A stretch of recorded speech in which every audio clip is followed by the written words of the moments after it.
Bienvenidos a esta mesa redonda que hemos formado para lanzar lo que nosotros hemos dado a llamar el año Onetti. En el 2014 se cumplen 20 años de la muerte de Juan Carlos Onetti. Y cuando nosotros hacemos continuos homenajes, siempre las cifras redondas son buena excusa para revisitar a los diferentes escritores.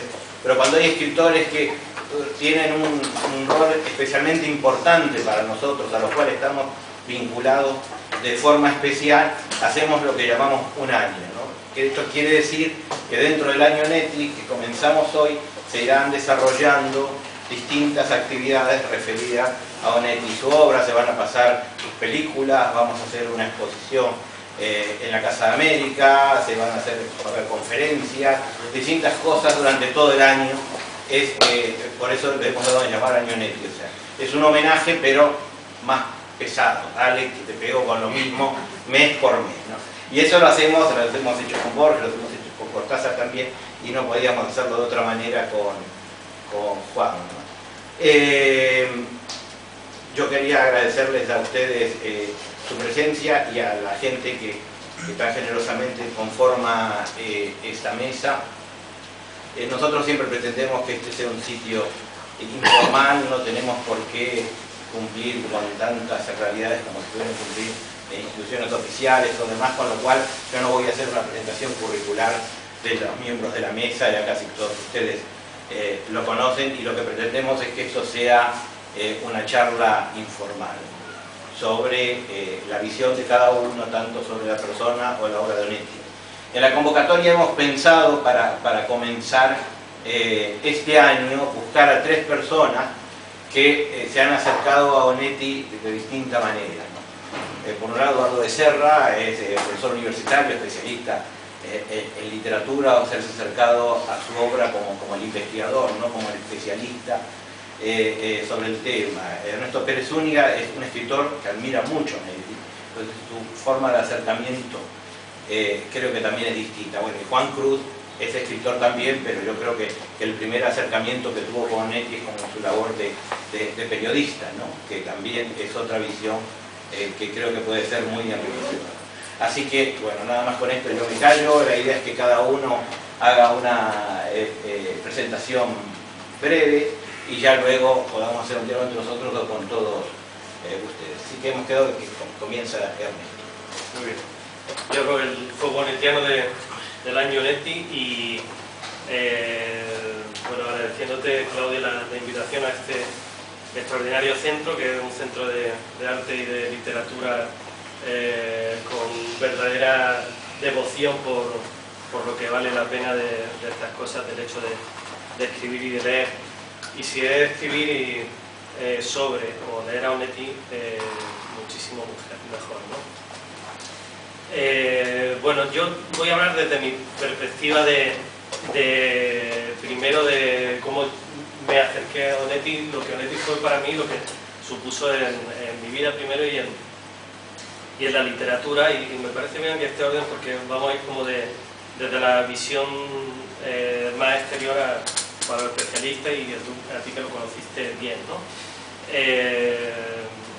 Bueno, yo en la adolescencia me crié en Granada, estaba ahí estudiando los primeros libros y claro, muy necesitado de buenas lecturas, ¿no? Después de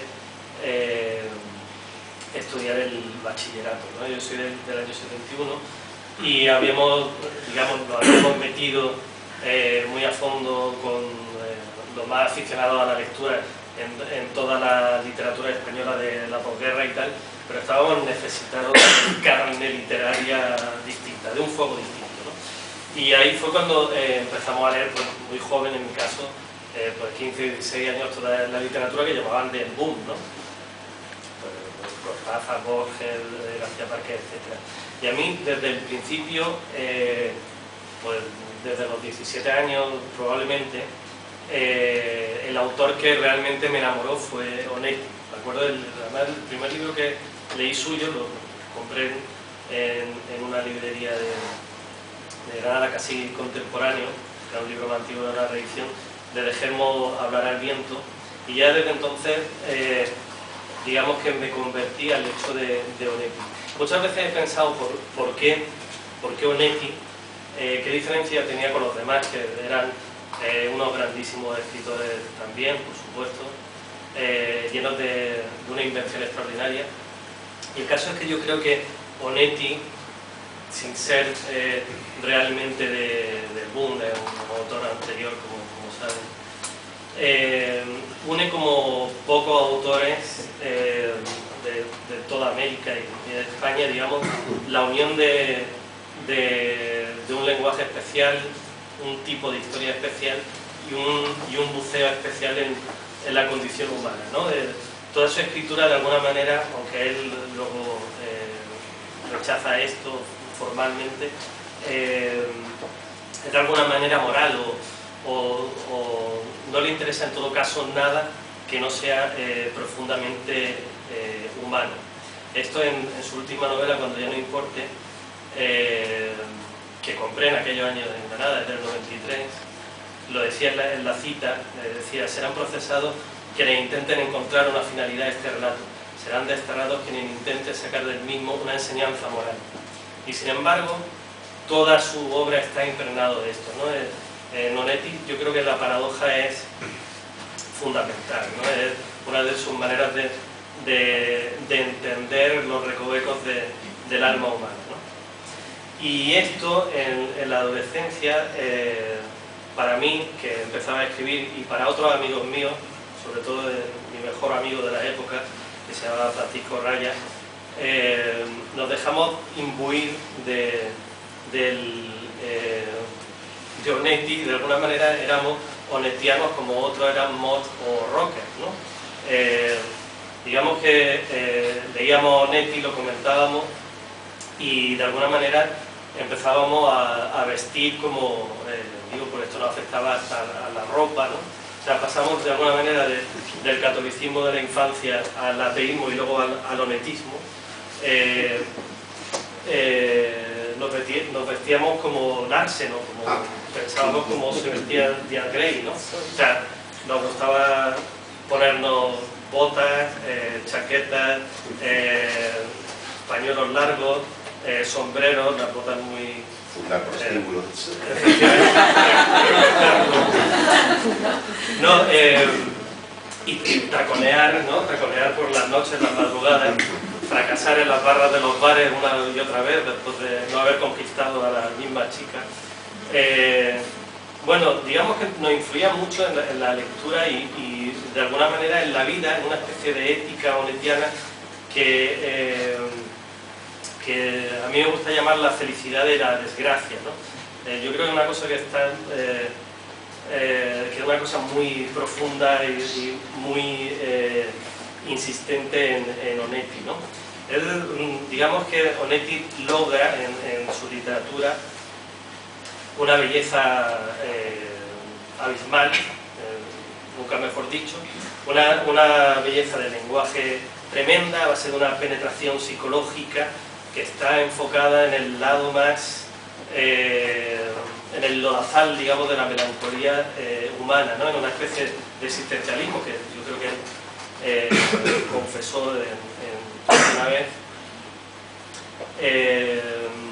con una profunda empatía con, digamos, el lado más oscuro del ser humano, ¿no? De una especie de mezcla imposible entre ternura y crueldad, ¿no? Una especie de solidaridad en el cinismo también, ¿no? Y que eso, Onetti, esa mezcla, esa mirada paradójica, la va transformando en una absoluta belleza, ¿no? En La vida breve, la frase final, esto es muy onettiano, termina diciendo, arrastrando los pies más por felicidad que por cansancio, ¿no? Una especie de darle la vuelta, digamos, a la vida con una especie de aparente pesimismo, pero yo creo que también hay una apuesta por digamos, una ternura, ¿no? Una especie de ternura del ser humano. Esto del onetismo, de frecuentar el onetismo, de querer ser como Díaz Grey, que digamos es el gran antihéroe con Larsen de Onetti. Uno es un observador cínico, ¿no? Díaz Grey, y Larsen, digamos que es el antihéroe, hombre de acción, ¿no? Pues esto nos llevaba, es que me acabo de acordar, pero apunto aquí la palabra siluro, porque justo antes de venir me he metido en el bar más onetiano que he encontrado muy cerca de aquí, y resulta... no me he fijado en el nombre porque lo que he visto a continuación ya me ha impactado mucho. Y es que había era un bar muy chiquitito, está en esta calle paralela, y había una rubia muy guapa de camarera y un señor con un gin tonic ya bastante borracho delante de ella. Y cuando entro, lo primero le pregunta: ¿ha comido usted alguna vez siluro? O sea, una cosa que es absolutamente imposible de oír, ¿no? No puede oír eso en ninguna parte. Siluro. El siluro es un pez gigantesco del este, porque esta mujer era del este, que ahora, por lo visto, me he enterado por el hombre, habita también en el Ebro, y que es capaz de comer pato y perro y quién sabe qué más cosas. Y que habita en los ríos de Danubio y estas cosas. Bueno, es de un sitio bastante onetiano, al que yo me acostumbré a este tipo de sitios frecuentar desde chico, ¿no? Yo creo que en Onetti hay, cuando se habla de él, hay dos grandes temas que están representados en dos novelas fundamentales, que son El astillero y La vida breve, ¿no? Lo digo muy breve, casi como lo he hecho fundamentales para mí de Onetti. El astillero, digamos, representa, no sé si conocen esta novela, pero cuando uno se mete en ella, descubre, digamos, la mejor historia, la mejor descripción de cómo la vida en sociedad es una farsa, ¿no? Una absoluta farsa donde todos los protagonistas van a jugar un juego entre conocidos por todos y que todos fingen que es cierto, ¿no? Digamos que es un tema que tiene una altura, pues, no sé, casi shakespeariana, ¿no? En una novela como esta, Onetti nos demuestra que la locura es un hecho comunitario, es un hecho comunitario que le expresa en la literatura, pero que de alguna manera describe la realidad, ¿no? Yo creo que Onetti tiene, a diferencia de otros autores, tiene una capacidad tremenda para entender nuestro mundo, ¿no? Y expresarlo en literatura. Además no da puntadas sin hilo, o sea, no tiene casi ninguna frase que sea innecesaria.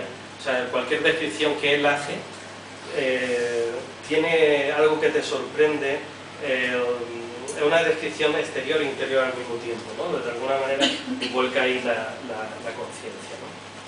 Y la otra, hablando de conciencia, la otra gran novela me parece que es La vida breve, ¿no?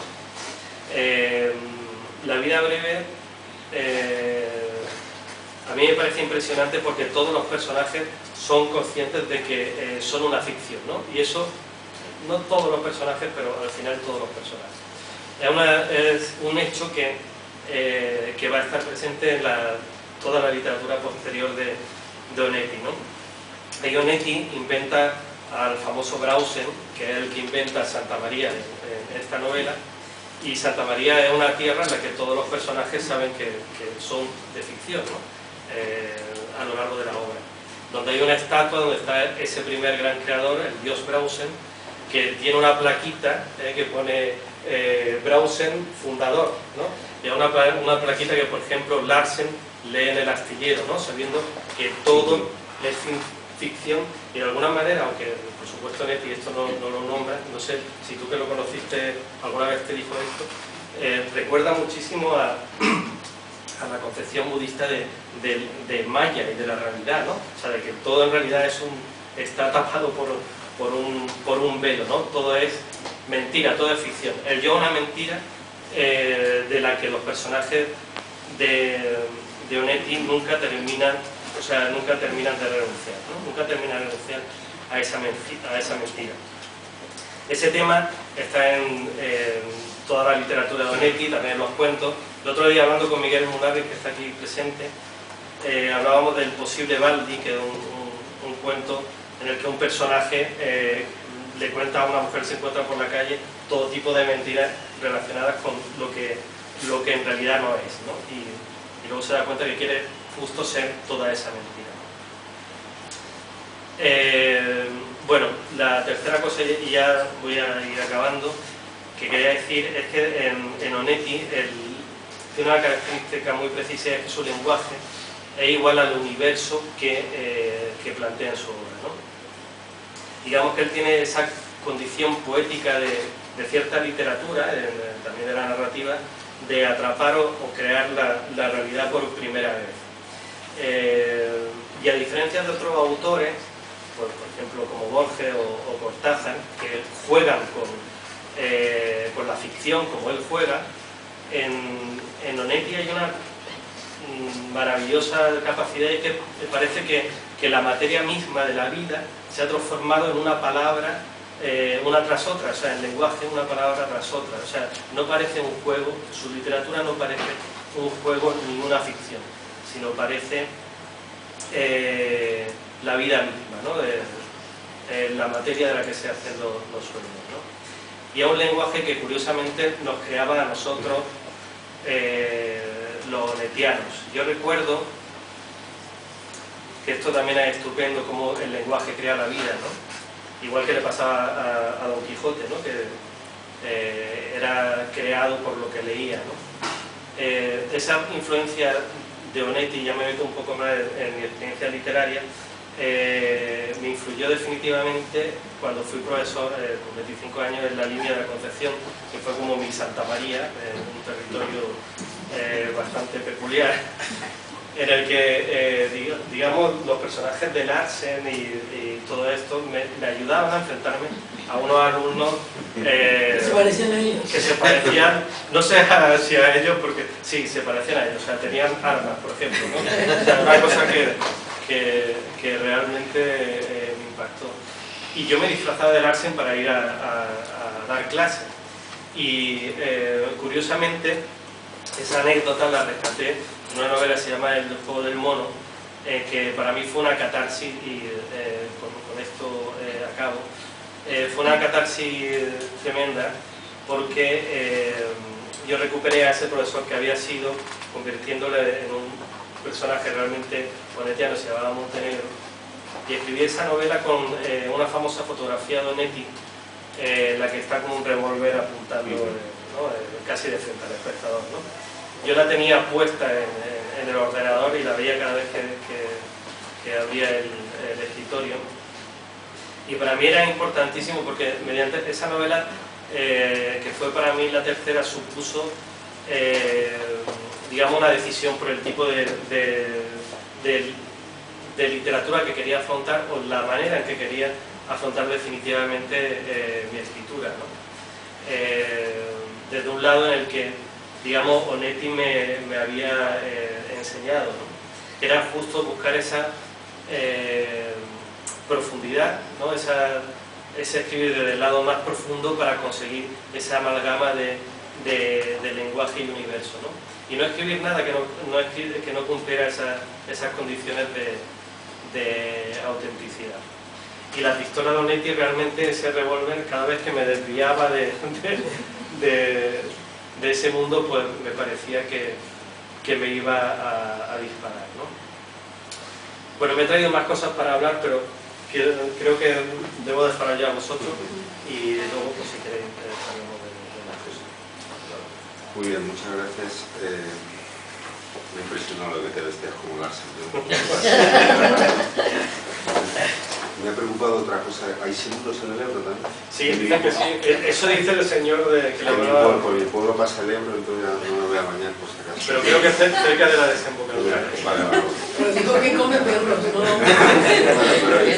Si tiene hambre. Bueno, muchas gracias, Claudio, por la invitación. Sabes que es una alegría estar aquí en este sitio que me encanta.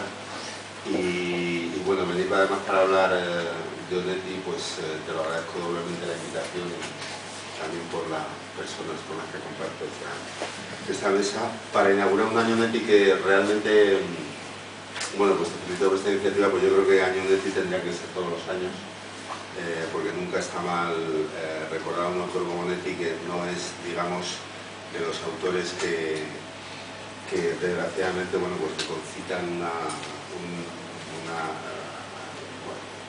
apoyo entusiasta y multitudinario.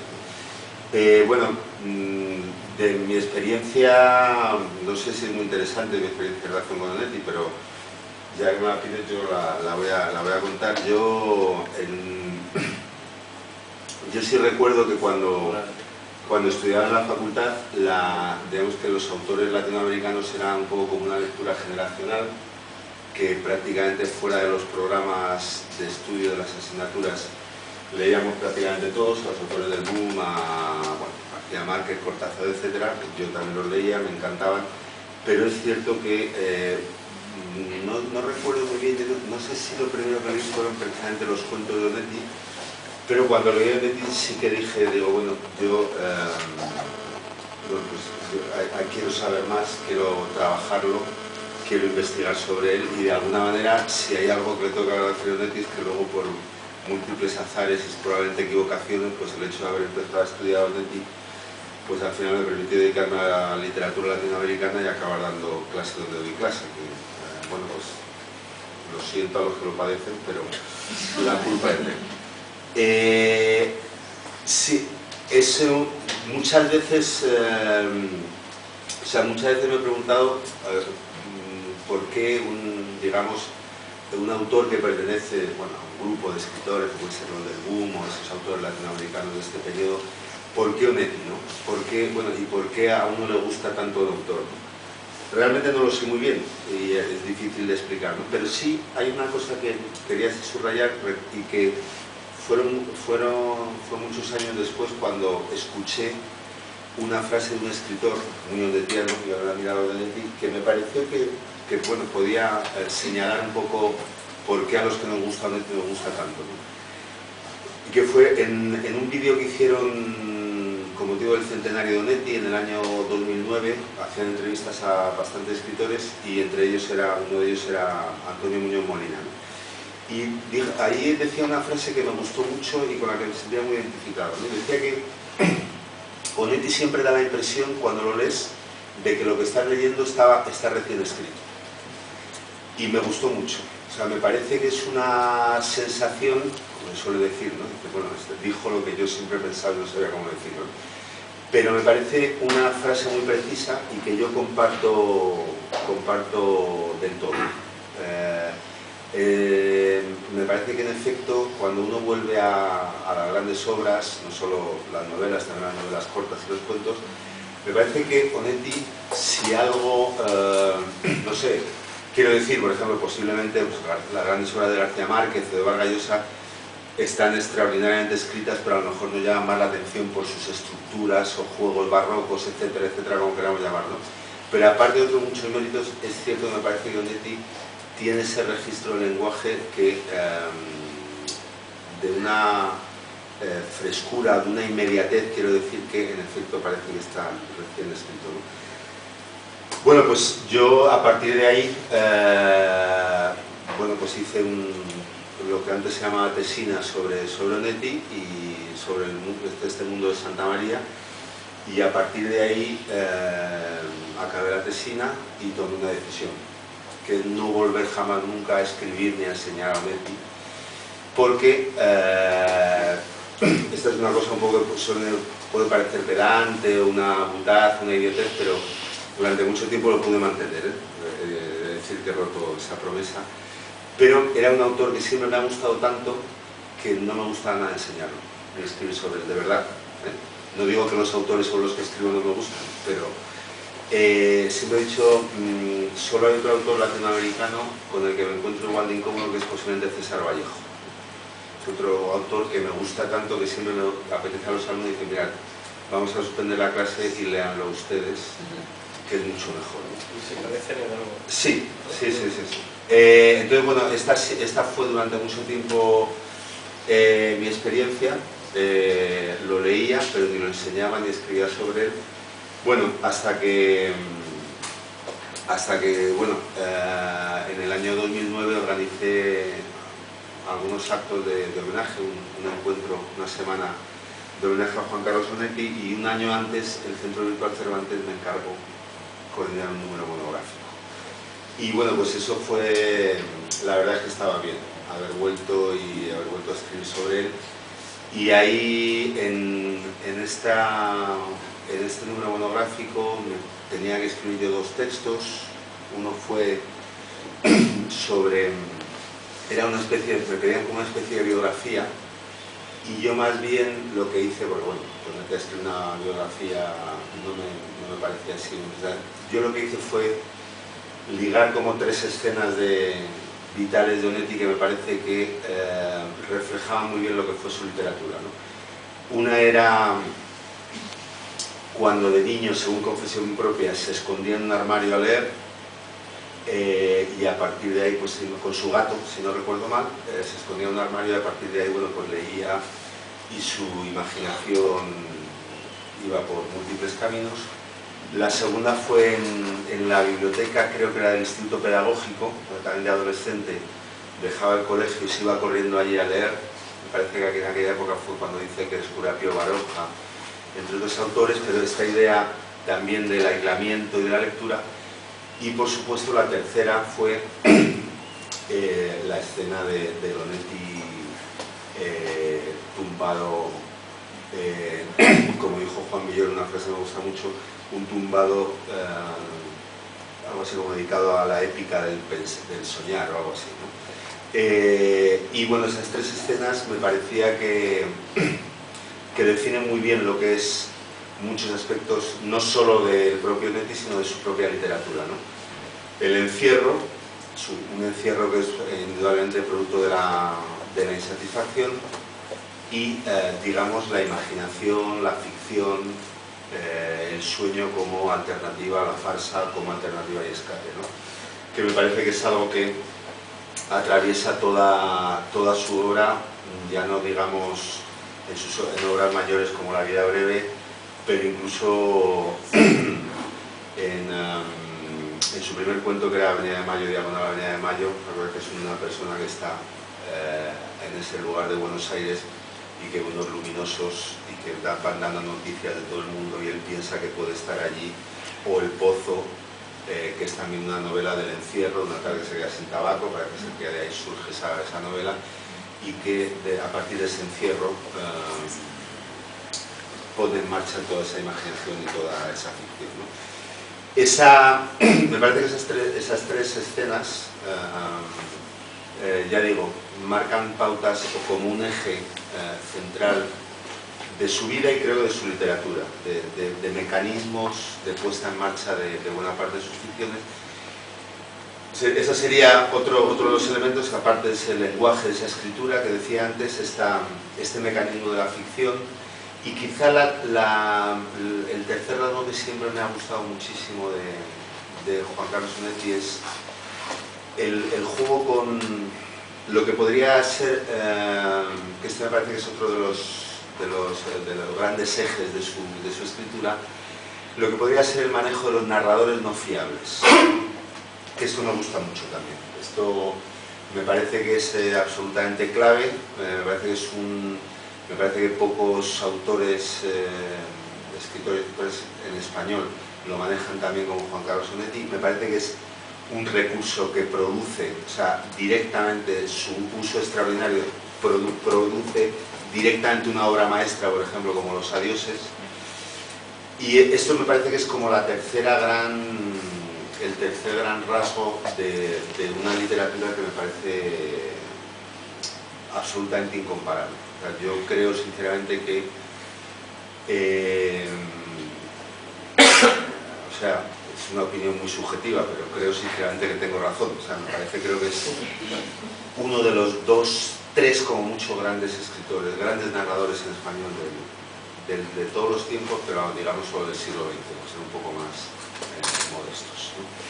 Y en ese sentido, bueno, como decía al principio, me parece que cualquier motivo para recordarlo siempre es bueno, porque sí creo que sinceramente, porque ya este año Onetti tiene el subtítulo de Onetti 20 años después, me parece que sinceramente sí que es un autor que no está en el candelero al mismo nivel que otros escritores un poco de su órbita, ¿no? Otros escritores que están más en el candelero con todos sus merecimientos, ¿no? Pero sería interesante también quizá pensar por qué esta, no sé si cierto olvido, ¿no? Pero yo, por ejemplo, sí recuerdo un poco que después del año Onetti me parece que también como ese efecto que siempre se busca de reactivación se diluyó muy rápido, cosa que por otra parte no fue muy sorprendente, ¿no? Yo a veces me pregunto si es, por ejemplo, si en el fondo Onetti también no es, o sea, si pensamos un poco en todos estos grandes nombres, ¿no?, de la narrativa de ese periodo, Vargas Llosa, García Márquez, Carpentier, Rulfo, si no se aleja un tanto de ciertos estereotipos, digamos, no sé si temáticos o de imaginarios de estos escritores latinoamericanos, y eso sin duda no ha ayudado mucho, digamos, a que se mantenga este reconocimiento y esta vigencia, aunque yo sé evidentemente que por parte de la crítica, escritores y lectores fieles, desde luego el enganche posiblemente sea mayor que en el caso de otros escritores, ¿no? Pero siempre, bueno, me parece que es una cuestión curiosa. Y otra cuestión que también me interesa, pero esto es una impresión, a veces tengo la impresión de que ha influido más en los narradores españoles que en los latinoamericanos posteriores. Yo me salen nombres antes, ¿no?, como Muñoz Molina, Néstor Pérez Zúñiga, un buen amigo Javier Azpeitia, es un novelista muy interesante, creo que es también un narrador muy onetiano, y nunca he encontrado en autores latinoamericanos de estas generaciones más recientes unas reminiscencias onetianas, ¿no?, cosa que me parece bastante curioso. Aunque no me haya disfrazado como Díaz Rey en mi caso, yo soy calvo, ya llevo gafas, pero vamos, mi pasión es compartida y del mismo nivel. Y esta es un poco de referencia, luego podemos añadir algo más. Bueno, es que a mí me gusta hablar el último, a veces, porque así aprendo y después parece que sé. Bueno, yo tengo el privilegio de haber sido su último editor. Yo publiqué Cuando ya no importe, y eso me llevó a tener una relación muy cercana y muy cordial con él. Luego yo hice publicar los cuentos completos en la colección esta. La verdad es que odio ponerme en primera persona, pero quizá para explicar también la emoción de sentirse de cerca de una persona sobre la que han llovido los tópicos. Y sin embargo él era mucho más normal que los tópicos que han creado sobre él, ¿no? Él era una persona extremadamente simpática, con una enorme capacidad de sarcasmo, un sarcasmo además lluvioso, que era capaz de caer sobre cualquiera, desde García Márquez a Borges, pasando por Cortázar, que había sido y era al final muy amigo, sin embargo había hecho alguna cosa que él repudiaba francamente, por ejemplo la actitud que adoptó en la famosa polémica con Arguedas, cuando le dijo en una carta Cortázar a Arguedas: yo soy el director de una orquesta en París y usted toca la quena en Perú. Eso le había soliviantado a Onetti hasta el final de su vida. Yo entrevisté a Onetti el 3 de enero de 1993, una larga entrevista, y allí lo dijo. Tampoco soportó que Muñoz Molina se presentara al Premio Planeta, porque ¿qué hace Muñoz Molina presentándose al Premio Planeta? Es decir, del mismo modo que tenía una capacidad enorme de generosidad y de defensa para esos veteranos o jóvenes, también mantenía de una manera realmente inviolable su independencia sentimental o cultural o política con respecto a ellos, ¿no? Por ejemplo, en el caso de Muñoz Molina, él utilizó las cartas al director que frecuentaba para defender a Muñoz Molina contra las invectivas de Camilo José Cela, que en una época arremetió contra aquellos jóvenes a los que Cela y su mujer llamaban los 150 novelistas de la Moncloa, cual era una falacia, ¿no?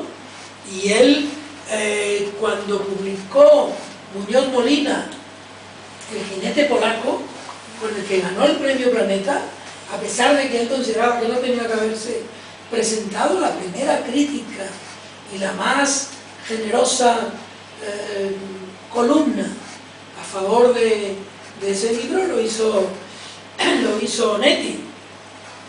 Yo lo conocí en Tenerife en el año 70 y pico, cuando volvió vino de Montevideo, exiliado. Él era una persona muy agradecida y muy secreta en sus gratitudes y también en sus apoyos. Él nunca le dijo al hijo lo que él me dijo a mí. Le dijo que por favor le procurara trabajo, y él trabajó en Alfaguara, el hijo Onetti, Jorge Onetti, por intercesión de su padre, pero ni lo supo el hijo, ni su padre se lo dijo, ni yo se lo dije al hijo. Pero él estaba siempre preocupado por sus hijos, por sus nietos. Ese hombre que parecía un fantasma de sí mismo, estaba siempre también preocupado por sus cosas. Parecía que no tenía interés en sus libros. Yo recuerdo cuando publiqué Cuando ya no importe, me llamaba temprano. Es mentira que él se levantara siempre tarde, me llamaba temprano. De hecho, en esta foto es temprano, son las 10:30 de la mañana. Por cierto, en esta foto está vestido con una corbata. Mentira que estuviera siempre metido en la cama y con pijama. Ahí está, con corbata. Además está haciendo así. O sea que es muy evidente. Y está leyendo un libro en serio. No está leyendo una novela negra. Todo el mundo dice que estaba siempre leyendo novelas negras. Él leía literatura muy poderosa. Entonces, él me llamaba temprano y me decía: Juancito, ¿qué pasa con los avisos, con los anuncios de su libro? Él quería que sus libros estuvieran bien cuidados, es decir, no era una persona descuidada. Yo lo conocí en Tenerife, estaba allí con Umbral y con Luis Rosales. Él estaba muy agradecido a tu paisano, A Rosales, ¿no? Rosales, porque Rosales le había dado trabajo en Cuadernos Hispanoamericanos, y estaba muy agradecido a Luis María Anzón, porque Luis María Anzón le había dado trabajo en EFE. Esa gente que nos parecía evanescente, que vivía del aire, necesitaba dinero para vivir. Y ni Onetti, ni muchos de esa gente, ni Borges, eran gente, por así decirlo, composibles. Necesitaban de los otros. Y él era una persona extremadamente agradecida, ¿no? Él se reía mucho. Él era un hombre muy risueño. Y él bebía mucho, pero nunca, por decirlo con palabras que se dicen en Canarias y seguramente en Argentina y en todas partes, nunca perdía el tino. Yo lo recuerdo bebiendo y bebiendo y bebiendo en Gran Canaria, delante de su amigo Rulfo. Y lo que hablaban ellos dos era nada. Uno delante del otro, diciendo nada. Y yo en medio, oyéndoles decir nada.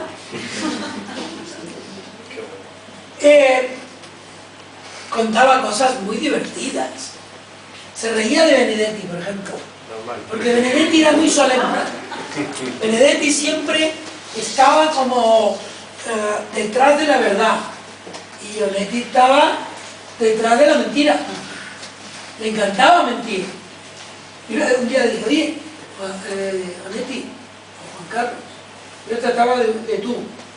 Era raro que yo tratara de tú a personas mayores, pero no sé por qué él tenía ese déjame entrar tan juvenil y siempre traté de tú. ¿Y tú por qué estás siempre en la cama? Y dice, es que si me levanto me muerde la perra. Toda mentira. Y entonces un día me contó una anécdota muy buena. Él en el año 41 tenía 2 apartamentos en Montevideo. Uno por si se enfadaba con una mujer y otro por si se enfadaba con la otra. Y él iba de una casa a la otra con mucha facilidad, pero en una época de, digamos, de quietud sentimental, tenía un apartamento vacío.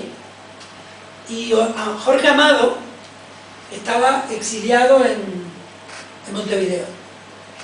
Y le pidió el apartamento porque tenía una cita con el secretario general del Partido Comunista brasileño, que pasaba por Buenos Aires, pues digo, por Montevideo, y tenía que encontrarse con él.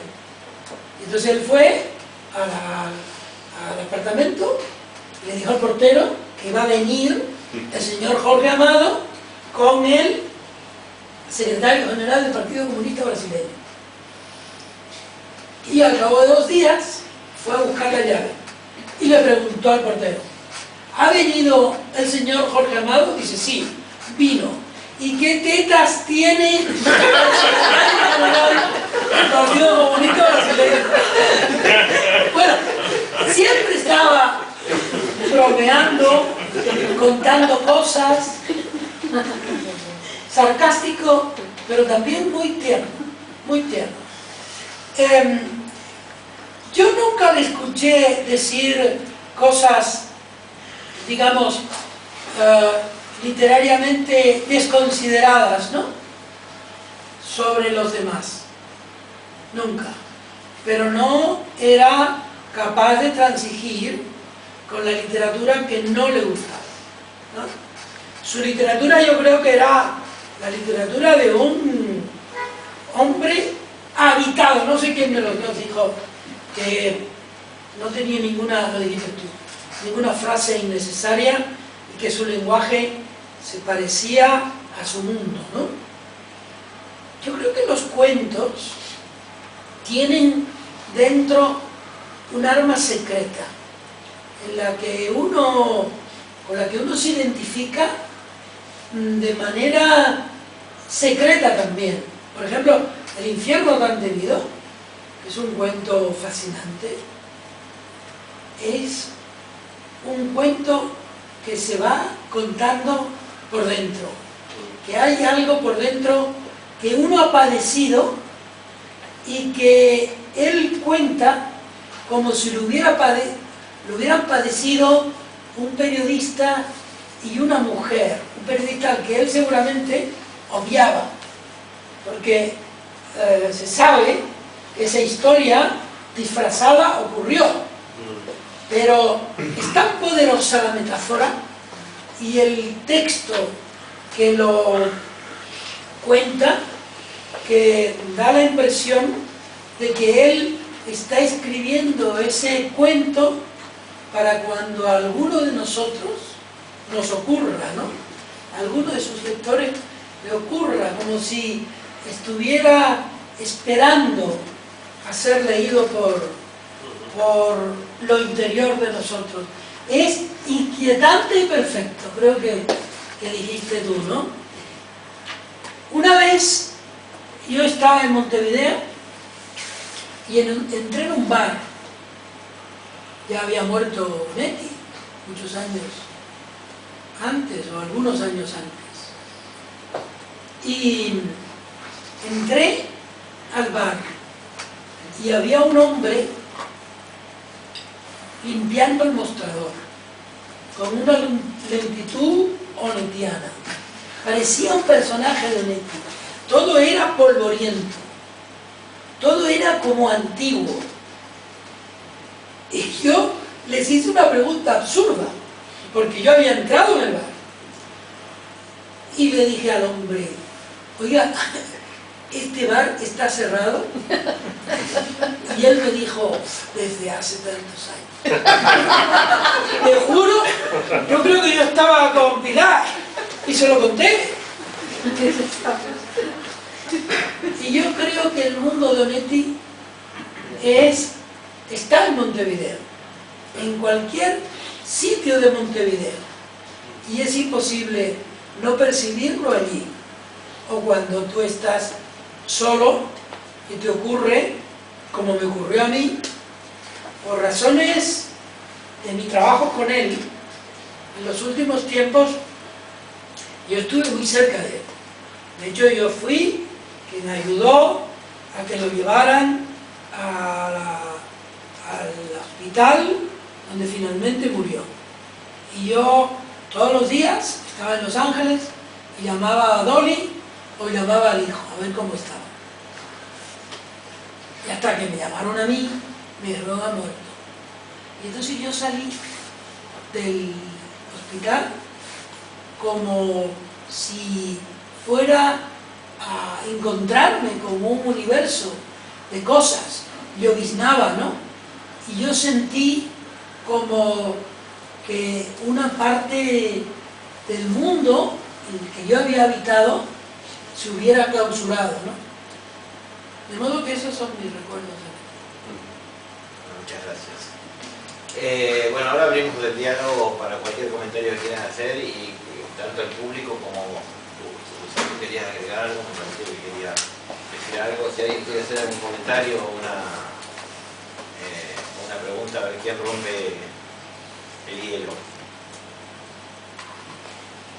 Sí. Yo quería que me profundizases un poquito eso de narradores no fiables, porque ahí se me ha producido un cacao. O sea, por ejemplo, el ejemplo que ponía, que es el ejemplo más claro, que es Los Adioses, la historia de un jugador de baloncesto que va a curarse de ¿cómo se llama esta enfermedad? Una tuberculosis a una zona de montaña, etc. Y entonces le van a visitar dos mujeres, ¿no? Y entonces el narrador es el camarero de un bar, y todos son un poco especulaciones sobre quiénes son las mujeres, etc. Entonces se va construyendo a través de conjeturas fundamentalmente lo que es la historia, ¿no? Y entonces, bueno, pues esto permite que la historia vaya dando giros y al final, digamos, se construya una historia absolutamente redonda, ¿no? Yo recuerdo una vez escuchando a un escritor muy ondetiano, quizás es la gran excepción que he dicho de los autores latinoamericanos, que es Ricardo Piglia, contaba una especulación que a mí me gustó mucho. En las obras completas de Aguilar de 1970, si no recuerdo mal, de Juan Carlos Onetti, hay un prólogo de Miguel Rodríguez Monegal, y en uno de los capítulos del prólogo rememora el único encuentro, creo yo, entre Onetti y Borges, del que Emil Monegal fue testigo, y un poco manifestando un poco como un desencuentro y evidentemente como la dificultad de juntar a esos dos escritores, porque es cierto que son dos universos muy diferentes. Entonces cuenta ahí Emil Rodríguez Monegal que de repente Onetti, que había estado muy hosco, de repente dice, bueno, y por cierto, ¿ustedes por qué les gusta Henry James? Dice, ustedes que le ven al coso ese, ¿no? Del acoso. Entonces Emil Rodríguez Monegal y Borges se pusieron a defenderlo. Entonces Piglia decía que él estaba seguro que cuando acabó esa discusión, Onetti se levantó y fue a escribir Los Adioses. Es un poco una especie de reescritura de Henry James en muchos aspectos.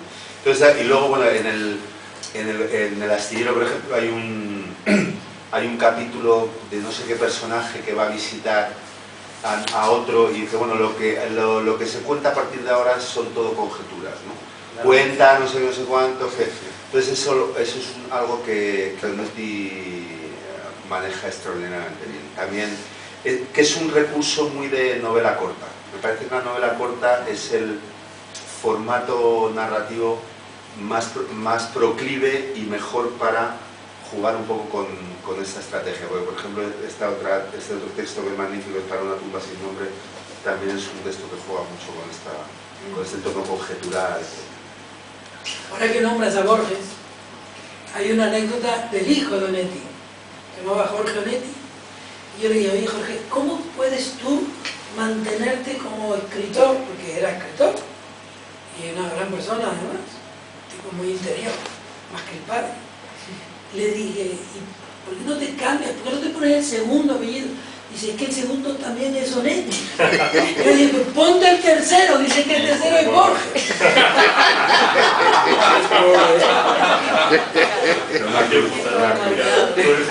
Yo hago una cruz como yo. Lo que a mí me dejó muy alucinado del astillero es como todo el mundo sabe que vive una mentira y que vive una decadencia y que la está sosteniendo todo el tiempo, ¿no? Y es sostener esa atmósfera. Bueno, luego es la manera como pinta, como describa el estilo tan bonito, por ejemplo, el del bar, el que están las prostitutas mestizas a la salida, ¿no?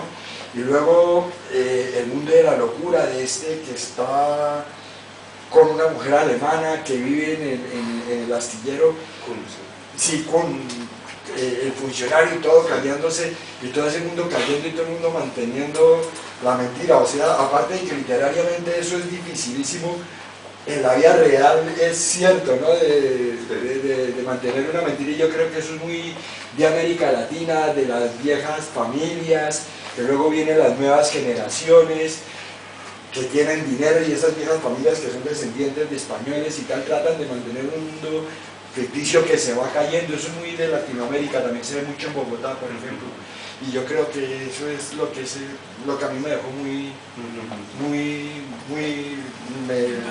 impactado, sí. Y bueno, que su escritura es muy hermosa, es muy polneriana, pero bueno, toma de Forner, pero es Onetti. Onetti sobre el libro. Sí. Sí, yo estoy de acuerdo, ¿no? Para mí lo mejor del astillero es que está todo resuelto desde el principio y cómo mantienes a... Esa frase de Muñoz Molina es verdad. Por esa razón, lo comentaba antes María, yo creo que los lectores no debemos preocuparnos a veces por que los libros no sean leídos por nosotros cuando nosotros queremos leerlos. Los libros nos esperan para ser leídos. Y por esa razón la frase de Muñoz Molina es tan certera, ¿no? Puede pasar. Por ejemplo, yo al infierno tan temido le entré muchas veces hasta que finalmente me conmovió. Me pasó también con, ¿cómo se llama? Julio Ramón Ribeiro, ¿no? O con Vallejo, un compatriota. No, yo soy colombiano. Y Vallejo es colombiano. No, es peruano. No, pero Fernando Vallejo. Fernando Vallejo. Bueno, pero Fernando Vallejo es un bicho. Yo prefiero sus textos. Sí, sus textos. Tiene mucha musicalidad, es un gran escritor, pero guau. El Desbarrancadero, por ejemplo, es un libro que tú tienes que entrar cuando toca, ¿no? ¿Cómo? Sí. Lo que tú dices, Juan, también de esto de que claro, el tema de Cononetti, ese personaje casi todo el día en la cama, ¿no? Claro, es un personaje que la gente normalmente asimila a sus personajes, ¿no? Porque la imagen de hombre de mal carácter, digamos, irascible, de poco sentido humor, deprimido, asimilar la cama a la depresión, cosas que no era así. Él escribía, leía. Dori da una explicación. Sí, Dori da una explicación que dice que cuando estaba en Uruguay, que no sé si es verdad, pero de última es atendible, que no había ningún sillón cómodo en la casa. Que el único zona donde podía estar cómodo para leer era en la cama. Entonces leía en la cama y escribía en la cama, y eso le ocupaba todo el tiempo que no dormía, ¿no? Pero luego Muñoz Molina en el prólogo dice, hay que leerlo en la cama concentrado. Y a mí me dijo Juan, léete el infierno tan temido. Y empecé a leer. Es que está escrito sobre el miedo.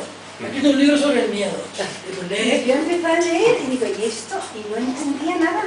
Entonces, era una frase, que yo tengo déficit de atención, entonces leía una frase y digo, y cada frase es un milagro, pero no conseguía entrar en la historia. Digo, ¿y este quién es? ¿Un escritor? Bueno, y leía. Y volví a leer y leí toda la historia y no me enteraba. Entonces digo, soy idiota. Y llamé a Juan, ¿y esto cómo? Y entonces leí el prólogo de Muñoz Molina. Dice, hay que tumbarse en la cama, meditar, encerrarte y que nadie te hable. Y ahí lo he podido leer y lo he entendido. Pero como encerrada, que no me hable nadie. Y pensando mucho, porque es cada frase es mucho. No me da para tanto. Hay una cosa que le alegraba mucho y le alegró la vida además. Una foto maravillosa, porque eso no estaba en la cama ni nada. Un portero de la selección uruguaya estaba aburrido porque no le atacaban, no le sentía balones. Entonces se puso a leer El Pozo. Durante el juego. Durante el partido. Y hay una foto del tipo leyendo. Y esa la tenía Onetti en la casa. El mejor homenaje. Es una maravilla. O sea que no siempre hay que leerlo en la cara. Los porteros de fútbol lo leen en los recesos. Además, en los homenajes que era, por ejemplo, con respecto a eso del portero, resulta que Vittorio Gassman se publicó una especie de biografía de Gassman, pero ahora en realidad un libro de entrevistas que le hacían a Vittorio Gassman. Y hay una pregunta donde le preguntan a Gassman a qué personas admiraba. Y Gassman empieza a desplegar una cantidad de gente de lo más heterogénea, me acuerdo hasta Michel Platini, el jugador de fútbol, y el novelista Onetti. Esto para Onetti había sido terrible. Yo tengo el libro que él había sacaba fotocopias, tenía fotocopias de la página donde lo nombraba él, y a todos los amigos que iban le regalaba una fotocopia de que Gassman lo había nombrado como cosas admiradas. Y no sé si alguien más quiere hacer... Sí, yo quería que contaras, porque tú la sabes de primera mano, ya que se ha mencionado y que tanto te impactó, y que me encantó eso de que abrías tu cajón para ver la foto con la amenaza, ¿no? De que cuenta es que ella vivió de escritorio y ella es de mi generación, más o menos. Sí. Para nosotros el escritorio es una cosa así. Pero me da igual. El escritorio es esa cosa que abre. La foto que cuenta es la anécdota de la foto del El padre Apple. de la foto del revólver de Onetti, a ver si la gente se cree que es que Onetti iba armado. No, hacía broma. La verdad es que ese revólver está, pero es un revólver, digamos, de plástico, pues igual los niños de esos bañados, de muy mala calidad, y está una parte rota, además el que apunta. No, el que está arriba no, es otro. Es otro, ese es de metal. El otro era de plástico, de hecho con cromado porque es plástico, pero pintado plateado, digamos, ¿no? que estaba. Lo que pasa es que funcionaba mejor ese porque tiene el caño destapado. El que yo tengo arriba está puesto así con trampa, porque es una buena imitación, pero si tú lo miras de frente, el caño está tapado. Está tapado, con lo cual es imposible disparar, y está puesto al revés para que la gente... Y le llama muchísimo la atención, porque piensa que él tenía... Hay una historia una vez de un revólver que le compró al abuelo de Dolly y todo, pero normalmente, digamos que armas verdaderas no tenía. Pero nada más para agregar a lo que decía, yo creo que Onetti no es un escritor masivo, pero creo que es un escritor que va con paso lento y digamos paso firme. Primero, sus lectores, como tú dijiste, son una secta. Digamos, yo he visto una persona que casi se puso a llorar cuando ve los objetos de Onetti. Eso es muy difícil con otros autores, aunque sea muy admirado en su escritura. Y además, yo creo que son de los escritores que tú fíjate que como tú dices, no ocupa grandes titulares y demás, pero a 20 años su presencia sigue siendo cada vez más prestigiosa, y cada vez son más gente que... La otra vez Dolly me daba una entrevista donde él decía que 10 años después que se muriera nadie se iba a acordar de él. Decía él. Indudablemente no, yo creo que esos autores, y creo que a diferencia de otros autores que han tenido un esplendor en un momento y luego el olvido los sumerge, el caso de Onetti yo creo que es precisamente el inverso. De a poco, con paso lento pero firme, ¿no? Sí, es de los que se darán dentro de 2 siglos. Que es claro, como los clásicos, ¿no? De a poco y demás. ¿Vos querías explicar? Sí, bueno, se han publicado las obras completas ya, pero yo creo que todavía falta, digamos, un trabajo bastante grande, por ejemplo, con la correspondencia, que todavía no está rescatado todo, ¿no? O sea, hay libros publicados, pero también sobre todo con un género que a mí me interesa bastante por las entrevistas que he leído a Onetti, donde él se refleja un pensamiento diferente al de su prosa, que es el de las entrevistas. Yo no sé si está haciendo algo o no se está haciendo para intentar publicar las entrevistas, como el caso de Piglia, que tiene crítica ficción, donde ya aparece el pensamiento de Piglia bastante bien. La entrevista de Juan, por ejemplo, es una maravilla, sobre todo lo que dicen otros escritores como García Márquez, que le llama venenoso, o Cortázar, de la anécdota que te contabas, ¿no? Sí, ¿hay algún proyecto con el tema de las entrevistas? Con el tema de la correspondencia, la verdad, la Hortensia Campanella, que dirigió las obras completas de la Segunda descartó el tema de la correspondencia.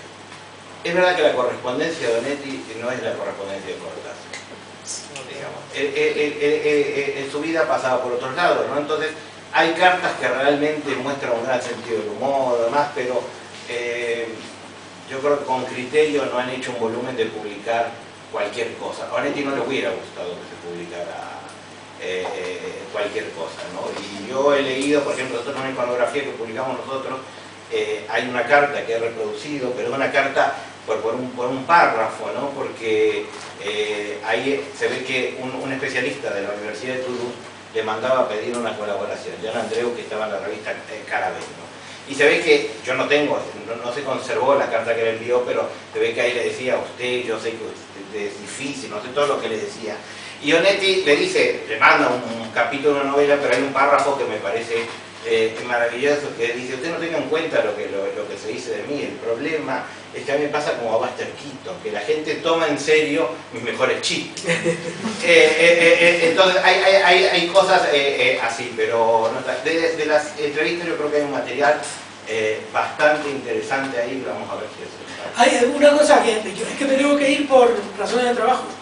Así que si ustedes se quedan, pero el primero que... Pero el asunto es que me olvidé de contar una anécdota que es maravillosa, y que es verdad.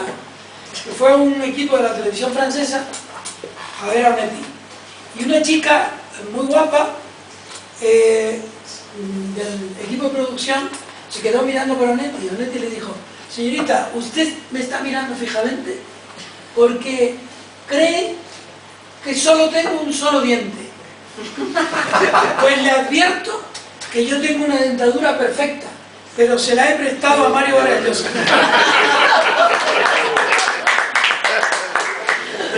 ¿Cómo se llama el ensayo de Mario sobre Onetti? El ensayo sobre Onetti de Mario es muy bueno. Y el viaje a la ficción. Eso. Yo ahí discrepo. No me parece el mejor Bueno, ensayo oye, de Vargas Llosa, perdona, digo, es un ensayo. Bueno, una lectura, ¿no? Una lectura amorosa. Tenemos que Claudio, yo, pero muchísimas, sigan ustedes. muchísimas gracias, Juan. Bueno, por- Adiós, adiós. Es que tengo que ir a hablar en Radio Nacional de Onetti. Muy bueno lo que has contado de Muñoz Molina y el planeta, eso no sabía yo. Me ha gustado. Pues ¿está en la entrevista? Está bien. Que hay una Bueno, lección de adiós, autenticidad. adiós, disculpen, ¿eh? Venga, Adiós. Yo creo que igual ya estamos por, no sé si hay... Quería una última cosita. Sí, breve, por favor. A ver, yo encontré una especie de música cuando leí Dejemos hablar al viento. Fue la primera novela que leí de Onetti. Y a partir de ahí empecé a leerlo. Y yo el recuerdo que tengo de esa novela es como musical, como si fuera un gran concierto para piano, un concierto para violín de un gran músico clásico, en que hay notas, ¿no? Y que los temas son como notas que luego se desarrollan dentro de los capítulos, ¿no? Pero es como una sensación de música, y de verdad no recuerdo nada de la anécdota, pero me encantó la novela, me encantó su lenguaje, y la sensación que me quedó fue eso como de música, ¿no? Te digo que tú escuchas un concierto de Brahms, el desarrollo en el primer movimiento y luego ese primer movimiento que insinúa se desarrolla a lo grande en el último capítulo y a partir de ahí fue que me quedé enganchado de Onetti por esa sensación que me produjo esa lectura. Y no recuerdo nada de la anécdota, no recuerdo nada, pero... No, es que él escribe muy musical, todo escribe, ¿no? Escribe como una especie de... con una música interna constante, sale... ¿Qué novela es la de la ciudad de esta? El juego del mono se llama. ¿El juego del mono? Y empieza con la maldición de Onetti, de hecho. Además, para puntualizar un poco con la forma de trabajo de Onetti, a diferencia, él decía también, porque es asombroso las pocas correcciones que tienen sus textos. Sí. Él escribía a mano, su mujer normalmente, Dolly, le pasaba las cosas a máquina, y las correcciones, la comparación de los manuscritos originales con la última versión es prácticamente nada. Él daba, digamos, una explicación que yo no creo que, pero como poética sirve. Él dice que, claro, como escribía a mano, tardaba tanto en escribir que tenía mucho tiempo para pensar lo que decía, ¿no? Y es interesante ver la forma de producción de los autores porque los mundos son completamente distintos. Él no corregía sus pruebas de Galera, no hacía corrección. Decía que un perro no vuelve a su vómito. O sea, él hablaba, esa música, esa cosa, estaba, digamos, adentro de él. Cuando otros autores, con los cuales yo he trabajado incluso editándolo, hay enormidad de correcciones y de buscar, y a veces parece que una coma cambia la historia del mundo, es precisamente la antítesis de eso, ¿no? Pero es una cosa que realmente es algo que se tiene adentro, ¿no? Que él tenía adentro, y ese ritmo, esa cosa, realmente asombroso. Sí.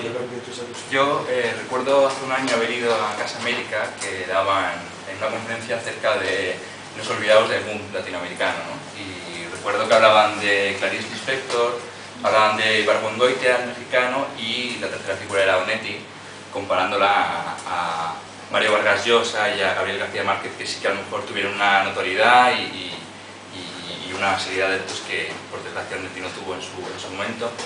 Y claro, para mí Onetti es el escritor de la otredad y es un escritor que requiere de ese lector cómplice, ¿no? de ese lector que tiene que trabajar en la propia obra. Y mi pregunta era la siguiente, a ver si alguno me puede contestar, que es ¿qué escritores todavía no conocemos? Porque Onetti ahora sí que empieza a ser conocido, pero ¿qué escritores parecidos a Onetti pudieron fraguarse en aquella, que fueran contemporáneos a él y que desconocemos? O, no sé, se me viene a mí a la cabeza Benedetto, pero no sé hasta qué punto hay algún olvidado ahora. Ya que han nombrado un brasileño, a Clarice Lispector, Guimarães Rosa, no sé si lo han leído, es brutal, o sea, es muy parecido, totalmente distinto a Onetti, pero tiene ese poder de lenguaje y de mundo al mismo tiempo, que podría estar entre Onetti y Rulfo, porque también comparte algo con ese mundo de lo rural y de lo fantasmagórico en algunos casos. Es realmente bueno. Guimarães Rosa. Guimarães. Me lo apunto, gracias. Su gran novela es Gran Sertón Veredas. Gran Sertón Veredas. Sí. Y luego cuentos también. Yo lo corregiría ahí con esto, yo creo que Onetti no es un caso de un autor olvidado. Sinceramente no lo creo, porque, por ejemplo, las ediciones de Onetti siempre estuvieron disponibles. Es un autor, yo creo que va por otro camino. Lo que pasa es que compararlo con Mario Vargas Llosa es imposible, pero es la antítesis personal. Ya ni siquiera cuando estaba vivo, Onetti una conferencia tuvo que dar, porque cuando dijo Juan, es verdad, cuando ellos, digamos, ustedes saben que él estuvo preso por el famoso concurso del jurado de Periódico Marcha, y él viene gracias a una beca o una cosa que le da el Instituto de Cultura Hispánica, que dirigía Tena en ese momento, que él había conocido porque había sido embajador en y dentro de eso estaba, bueno, él tenía que dar una conferencia. 5 veces cambió la fecha de la conferencia, incluso con las invitaciones. Y después obviamente tuvo que impulsarse con unas cuantas copitas para hacerlo. O sea, precisamente es un escritor que el mundo era su mundo, ¿no? Por eso también en la antítesis de la imagen de afuera y la imagen que tienen sus amigos, ¿no? Que uno ve la gente de afuera y de hecho he conocido a mucha gente que lo conoció, bueno, conozco mucho a su mujer, además, la persona que convivía con ellos no tiene nada que ver con la imagen. Ese era el mundo que él se movía cómodo, ¿no? Y un mundo básicamente de afectos. Tampoco es un autor que conciliara que su mundo esté formado solamente por grandes intelectuales, además por escritores importantes que lo iban a ver, además, pero él tenía, digamos, un mundo de afectos muy particular. Es decir, yo publicaría, por supuesto en broma, pero las cosas, la correspondencia que él le mandaba a la chica que lo cuidaba cuando su mujer trabajaba, ¿no? Por ejemplo, cartas que le escribía, por supuesto, cuando estaba en la cocina, le escribía: hoy va a venir a comer el señor Castillo, ¿no? Firma tu jefe, que te recontra, le ponía abajo, ¿no? Porque la chica iba a tener que consignarle a Guido Castillo, que era un amigo de él. Ese es el personaje, un personaje fascinante. Pero yo no creo que Onetti sea un autor olvidado. O sea, un poco a lo que me refería antes es que me parece que es una magnitud de su literatura, desde luego tendría que estar muy por encima del lugar. No, y hablas con muchos escritores de mi generación, por ejemplo, y muy pocos lo leen o no les gusta, porque les parece pesado o lento. Pocos entran en el mundo, no son tantos, sin embargo. Yo creo que es de los que quedará será un clásico, claro, ya lo es. Bueno, vamos cerrando. Bueno, muchas gracias. Bueno, gracias.